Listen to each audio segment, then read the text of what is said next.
অনেক দিন থেকেই ভাবছিলাম বাসায় একটু চটপটি আর ফুচকা তৈরি করব। তো যেই ভাবা সেই কাজ। এখানে আমি চটপটির ডাল বা ডাবলিটাকে একটু বেকিং সোডা আর লবণ দিয়ে সেদ্ধ করে নিয়েছি। এখানে নিয়েছি ফুচকা। রেডিমেড ফুচকাগুলো খুব ঝটপট ভেজে নিলেই কিন্তু কাজ হয়ে যায়। তো এই ফুচকাগুলো আমি সবসময় ঘরে এক প্যাকেট রেখে দিই।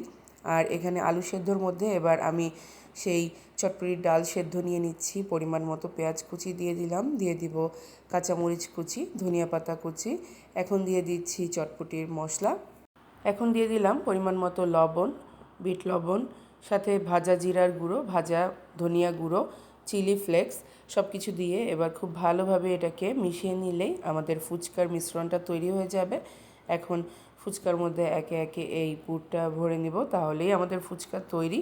ফুচকার সাথে খাওয়ার জন্য একটা টক মিষ্টি তেঁতুলের চাটনি বানিয়ে নিচ্ছি। এখানে তেঁতুলের পাল্পের মধ্যে চিনি, ভাজা জিরার গুঁড়ো, ধনিয়া গুঁড়ো, চিলি ফ্লেক্স আর চটপটির মশলা দিয়ে দিলাম, সাথে কিছুটা সেদ্ধ ডাবলির ঝোলও দিয়ে দিচ্ছি। এরপরে মিশিয়ে নিলেই আমাদের মজাদার একটা টক মিষ্টির চাটনি তৈরি হয়ে যাবে। একদম ঝালটার থেকে আমার এরকম টক মিষ্টির চাটনিটা বেশি মজার লাগে ফুচকার সাথে খেতে। তো ব্যাস, মজাদার ফুচকা তৈরি। উপর থেকে একটু সেদ্ধ ডিম গ্রেট করে দিয়ে দিচ্ছি। তো আমাদের ফুচকা রেডি। এখন এই ফুচকার যে মিশ্রণটা তৈরি করেছিলাম, সেম মিশ্রণ তৈরি করে আমি কিছুটা তেঁতুলের টক দিয়ে দিয়েছি। ব্যাস, আমাদের চটপটিও তৈরি।